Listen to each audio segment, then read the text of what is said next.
14장으로 넘어가요. 13장하고 14장하고 같이 읽어야 돼요. 연결해서 읽으셔야 돼요. 자, 14장 1절에 보면 한번 같이 읽을까요? 1절만 같이 읽겠습니다. 시작. 또 내가 보니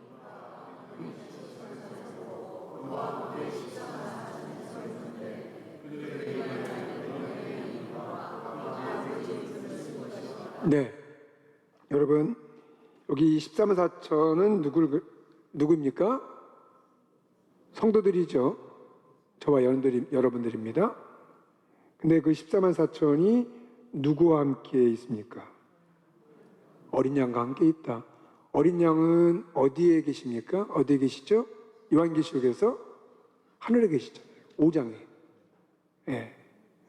그러므로 14만 4천이 어린 양과 함께 있다는 말은 14만 4천은 어디에 존재한다? 하늘에 존재한다. 그러면서 특별히 어린 양이라고 하는 이미지를 가져온 이유가 있습니다.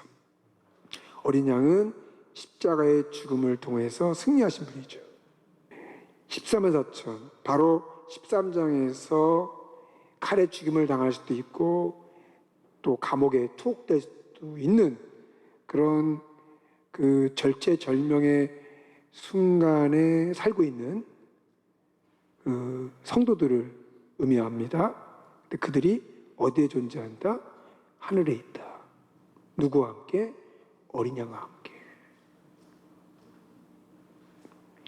승리에 대한 확신을 주는 거예요. 특별히 어린 양이라고 하는 그 이미지를 함께 이렇게 동반시킴으로써 주님이 가신 그 길에 대한 확신을 갖게 해요. 사실 예수님이 우리가 지난주에 11장에서도 죽음과 부활과 승천의 그 경로를 동일하게 쫓아갔잖아요. 그러니까 예수님이 가신 그 길을 통해서 우리들이 어떻게 승리할 것인가 그런 보증을 받는 거죠. 심지어는 예수님의 부활이 첫 열매잖아요. 첫 열매라고 하는 것은 처음 열매가 열리면 똑같은 열매가 계속 열리게 되어 있습니다. 예수님이 부활한 걸 통해서 우리도 예수님처럼 부활하게 될 것이다. 그러니까 우리가 비록 죽임을 당할 수도 있고 그냥 죽을 수도 있지만 결국에는 예수님처럼 부활할 것이다. 그런 희망을 갖게 되죠. 그래서 이 14장의 1절, 2절, 3절, 4절, 4절, 5절 다 비슷한 내용인데 1절을 대표로 말씀을 드리면 요한이 승리에 대한 어떤 그 확증 이것을 동시에 제공해주고 있는 거예요. 그것과 함께 6절부터 20절에 보면 14장입니다. 지금 본 거는 1절부터 5절이고 6절부터 20절에 보면 그것은 심판에 대한 이야기예요. 심판. 누구를 심판하는 거예요? 짐승을 경배하고 그 짐승의 표를 받음으로써 영적인 음행을 행한 자 불과 여왕으로 고난을 받음을 선포합니다. 13장 짐승의 표를 받았다는 것은 13장의 내용을 여기서 다시 한번 반복하고 있잖아요. 그래서 13장에서 짐승의 표를 받은 자들은 잠시 이 세상에서 평안을 누릴지는 모르나 그들은 영원한 심판을 받는다. 대신에 짐승의 표 받는 것을 거부한 자들은 잠시 이 세상에서 고난을 받을지 모르나 그들을 기다리고 있는 것은 영원한 안식이다. 이것을 6절부터 20절에서 소개해주고 있어요. 그래서 1절부터 5절에서는 먼저 가신 어린 양 예수 그리스도에 대한 그 모델을 제시하고 6절부터 20절에서는 짐승의 표를 받은 자들에 대한 영원한 심판의 메시지를 줌으로써 13장에서 이야기하는 비록 짐승이 용으로부터 권세를 받아서 큰 능력을 행함으로 성도들과 싸워 이기는 일이 있을지는 모르나 두려워하지 마라. 슬퍼하지 마라. 포기하지 마라. 이렇게 얘기하고 있는 것입니다. 여러분, 절대로 말이죠. 예수님은 우리에게 무모하게 고난받을 것, 헌신할 것만을 요구하는 게 아닙니다. 분명한 그런 어떤 현재뿐만이 아니라 미래에 대한 그 보장, 약속, 그것을 겸하여 해주시고 계시다. 20장이 되겠습니다. 자, 우리가 지금 보려고 하는 이 20장은요, 요한계시록의 결론 부분이에요. 결론. 아까 저희가 이 도표 본 적 있었죠? 네. 악의 세력의 판도. 요한계시록의 내용에 있어서 중요한 주제가 종말과 교회라고 말씀드렸죠. 종말과 교회, 종말 시대의 교회는 어떤 존재인가? 또 다른 차원에서 요한계시록의 중요한 주제를 이야기하려면 구원과 심판이라고 제가 또 말씀을 드린 적이 있습니다. 그렇죠? 종말의 시대의 특징으로서 심판이 임했다. 이런 말씀을 드렸고요. 동시에 구원이 임했다. 이것이 구약에서부터 선지자들이 종말이 오면 나타날 두 가지 현상의 특징이에요. 여러분, 구약에서 이사야나 예레미야가 말씀을 선포할 때 심판에 대한 이야기를 했죠. 그렇죠? 그 심판에 대한 이야기는 왜 필요하죠? 심판은 왜 필요하죠? 하나님의 백성을 구원하기 위해서 필요해요. 특별히 이사야나 예레미야, 에스겔과 같은 선지자들은 바벨론 제국의 그 세계 재패라고 하는 그런 그 시대적 상황 속에서 활동을 했죠. 하나님이 바벨론 제국을 들어서 이스라엘 백성들을 심판했습니다. 왜냐하면 이스라엘 백성들이 하나님 앞에 범죄했기 때문에. 근데 거기서 끝난 게 아니라 그 정해진 기한이 지나고 나서는 다시 하나님이 이스라엘 백성들을 구원하시잖아요. 누구로부터? 바벨론으로부터 구원하십니다. 근데 이 구원하기 위해서 필요한 게 뭐냐면 바벨론에 대한 심판이에요. 그래서 선지자들의 메시지를 잘 이렇게 추려보면 결국은 두 가지로 딱 나눠집니다. 이스라엘 백성을 위한 구원, 바벨론 제국을 향한 심판. 자, 그런 종말적인 어떤 상황이 예수님의 초림을 통해서 발생했잖아요. 성취됐잖아요. 특별히 요한계시록의 저자에게 있어서 굉장히 중요한 그 관심이 바로 성취되었을 때, 종말이 왔을 때, 이런 선지자들에 의한 종말에 대한 구원과 심판이라고 하는 것이 어떻게 어떤 양상으로 나타나느냐, 이것에 대한 관심이 되게 많았습니다. 그래서 선지자들이 바벨론을 향한 심판, 구약에서 이것은 요한계시록에서 어떤 방식으로 어떤 대상을 향해서 나타나는 것으로 묘사가 돼요? 세상이에요. 악의 세력, 바로 이 세력이죠. 이 세력. 이게 세상이에요. 요한의 시대에 이게 세상이란 말이에요. 동시에 이들이 심판을 받으면 누가 구원을 받아요? 성도가 구원을 받는 거예요. 자, 이것이 본론에도 나오고 결론에도 나옵니다. 본론은 뭐에 관심을 가지고 초점을 맞춰서 기록하고 있냐면 예수님의 초림을 통해서 종말이 왔다. 그러므로 종말이 왔으므로 구원이 시작이 됐죠. 자, 구원이 시작됐다는 것은 동시에 뭐가 발생했다는 뜻이에요? 그렇습니다. 심판이 일어났다는 거예요. 그래서 이인, 나팔, 대저심판은 종말이 온 그 결과, 온 현상으로서 소개가 되고 있는 거예요. 이게 이제 구약에서 선지자들이 종말이 오면 심판과 구원이 일어날 것이다 라고 하는 그 패턴을 그대로 적용하고 있는 거예요. 그러나 그 대상은 달라지는 거죠. 구약에서는 바벨론이지만 혹은 애굽이었지만 신약에 와서는 그 대상이 세상입니다. 요한의 시대의 그 세상은 로마예요. 로마지 그 황제란 말이에요. 또한 구원의 대상은 누구죠? 구원의 대상? 교회예요, 교회. 구약에서는 구원의 대상이 누구였어요? 이스라엘이었어요. 그 이스라엘이 종말의 시대에 무엇으로 성취되어서, 무엇으로 발전되어서 등장을 하게 되는 거죠? 교회예요, 교회.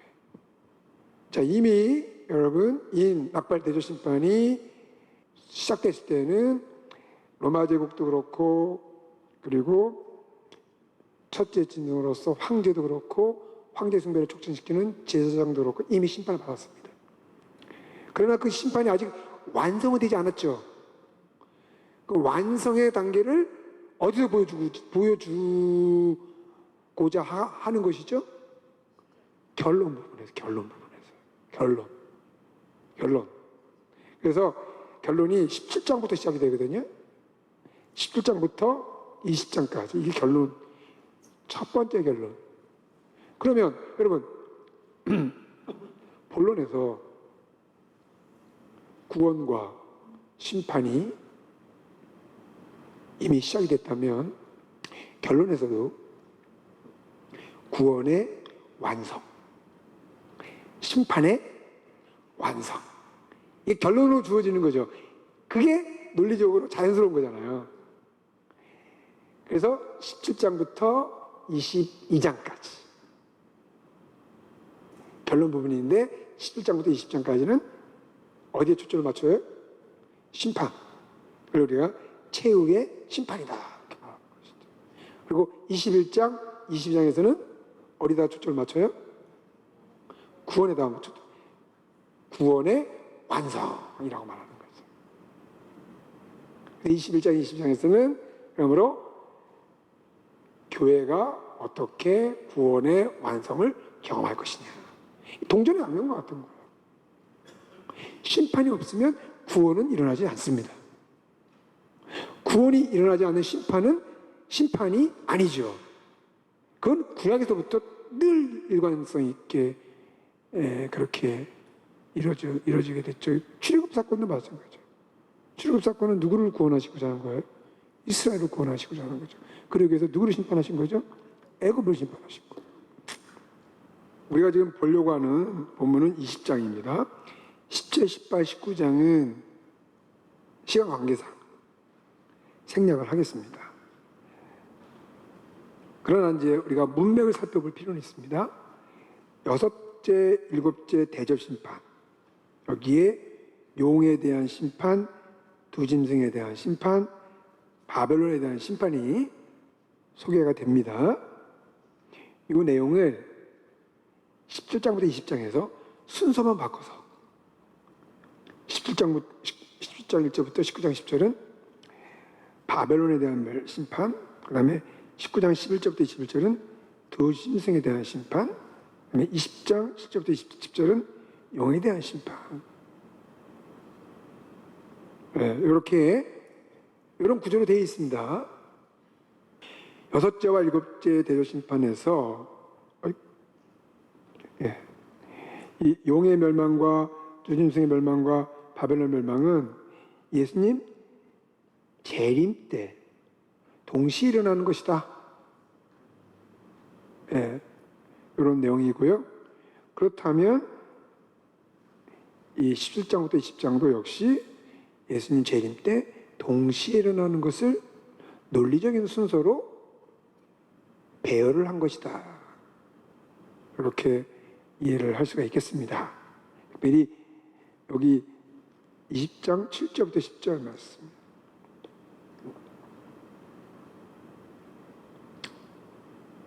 용의 멸망, 용에 대한 심판. 자, 우리가 보려고 하는 본문은 이제 20장의 말씀이 되겠는데요. 이런 문맥을 기억을 하시고 20장 말씀을 한번 살펴보도록 하겠습니다. 20장은 1절부터 3절, 4절부터 6절, 7절부터 10절 세 문화로 나눠져 있습니다. 1절부터 3절은 용의 심판이 나오고요. 7절부터 10절도 용의 심판이 나옵니다. 그러니까 20장 1절부터 10절은 두 번에 걸쳐서 이 용에 대한 심판이 기록이 되고 있어요. 그리고 중간에 4절부터 6절은 성도들의 왕노릇이 소개가 돼요. 아까도 말씀드린 것처럼 지금 17장부터 20장 말씀이 다 심판의 말씀이라고 그랬잖아요. 그렇죠? 결론적으로. 그런데 여기 성도들의 왕노릇이 4절부터 6절에 들어가 있어요. 이 문맥에는 맞지 않는 내용이에요. 왜 여기에 들어가 있는가? 이건 이제 좀 이따 살펴보도록 하겠습니다. 자, 여기서 다시 한번 여기 확인하면 용에 대한 멸망이 20장 7절부터 10절 말씀이라고 말씀을 드렸습니다. 한번 이 말씀을 읽어보도록 하겠습니다. 10절부터 10절. 자, 시작. 천년이 참에 사탄이 그옥에서 놓여 나와서 땅의 사방 백성 곧 곡과 마곡을 미혹하고 모아 싸움을 붙이리니 그 수가 바다의 모래 같으리라. 그들이 짐에 널리 퍼져 성도들의 짐과 사랑하시는 성을 두르매 하늘에서 불이 내려와 그들을 태워버리고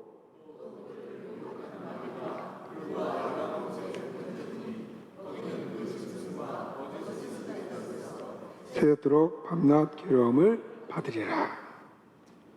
여러분, 여기 이 불과 유황못에 던져졌다. 이것은 최후의 심판을 표현하는 방식이에요. 불과 유황못에 던져졌다. 아까 말씀드린 것처럼 1절부터 3절에 보면 이 용에 대한 심판이 한 번 더 나온다고 했습니다. 이것도 한번 같이 읽겠습니다. 자, 시작. 또 내가 보매 천사가 무저갱이 열쇠와 큰 쇠사슬을 그의 손에 가지고 하늘로부터 내려와서 용을 잡으니 곧 옛 뱀이요 마귀요 사탄이라 잡아서 1000년 동안 결박하여 무저갱에 던져 넣어 잠그고 그 위에 임봉하여 1000년이 차도록 다시는 만국을 미혹하지 못하게 하였는데 그 후에는 반드시 잠깐 놓이리라. 이걸요 그림을 한번 그려보고 그림을 통해서 한번 이렇게 표현을 해봤습니다. 여기 가운데 있는 빨간색 뭐죠? 여기 이제 용입니다. 용. 붉은 용을 뭘로 지금 결박을 했죠? 그냥 쇠사슬이 아니죠.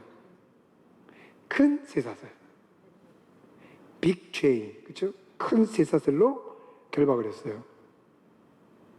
그리고 결박해서 어디다가 던져 넣었습니까? 무저갱. 이 무저갱, 이건 무저갱이에요. 그리고 또 뭐예요? 임봉했죠. 무저갱을 임봉했습니다. 거기다가 또 뭐예요? 이거 뭐죠? 자물쇠. 자물쇠로 잠궜어요. 지금 몇 중입니까? 몇 중? 결박했죠? 무저갱에 넣었죠? 임봉했죠? 자물쇠로 잠궜습니다. 4중. 4중 결박. 자, 여기서 제가 여러분들에게 질문하겠습니다. 이 그림은 상징적으로 해석을 해야 되겠습니까? 문자적으로 해석을 해야 되겠습니까?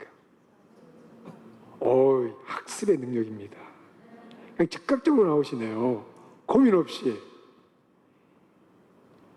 상징적으로 해석을 해야 되죠. 그죠? 네. 근데 여러분들이 정말 상징적으로 해석해야 된다고 뼛속 깊이 이해를 했는지 제가 질문 다시 하겠습니다. 상징적으로 해석하는 거 맞아요. 근데 그렇게 생각하는 거하고 그걸 또 응용하는 거하고 또 다른 문제일 수가 있으니까 제가 질문할 테니까 여러분들이 한번 잘 생각하고 답하세요. 무적행에 들어가 있는 대상이 사탄입니까? 용입니까? 제 질문 이해하세요? 무적행에 들어가 있는 그 오브젝트, 대상이 사탄입니까? 용입니까? 그럴 줄 알았어요. 사탄이라고 생각하는 순간 문자적으로 해석을 하는 거예요. 사탄이 들어가 있는 거 아니죠? 사탄을 상징하는 용이 들어가 있는 거죠. 이거 되게 중요합니다. 제가 무슨 질문하는지 지금 아직도 파악이 안 되는 분이 계신 것 같아요. 다시 한번. 무적행 안에 아니 그림이 보여주고 있는데 왜 이렇게 어렵게 생각하세요? 그림이 너무 잘 보여주고 있잖아요. 예? 너무 어렵게 생각하셔가지고 많은 생각을 하신 거예요. 자, 무적행 안에 들어가 있는 그 대상이 사탄입니까? 용입니까? 용이에요. 이걸 사탄이라고 생각하면 꼬이기 시작합니다. 용이에요. 사탄이 들어가 있는 거 아닙니다. 예, 용이 들어가 있는 거예요. 그러면 이렇게 용을 결박하고 무적행에 던지고 임봉하고 자물쇠까지 잠그고 이런 철저한 결박을 통해서 사탄에 대해서 설명하고 싶은 거죠. 그렇죠? 네. 사탄이 어떤 상태에 있다는 거예요. 이런 걸 통해서 보면 철저하게 결박당했다는 거죠.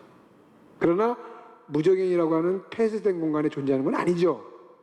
그렇죠? 지금 무적행 안에 들어가 있는 그 대상은 용입니다. 근데 그 용은 뭘 상징해요? 사탄을 상징하니까 이 그림을 통해서 사탄이 어떤 처지에 있는가를 우리가 이해할 수가 있는 거예요.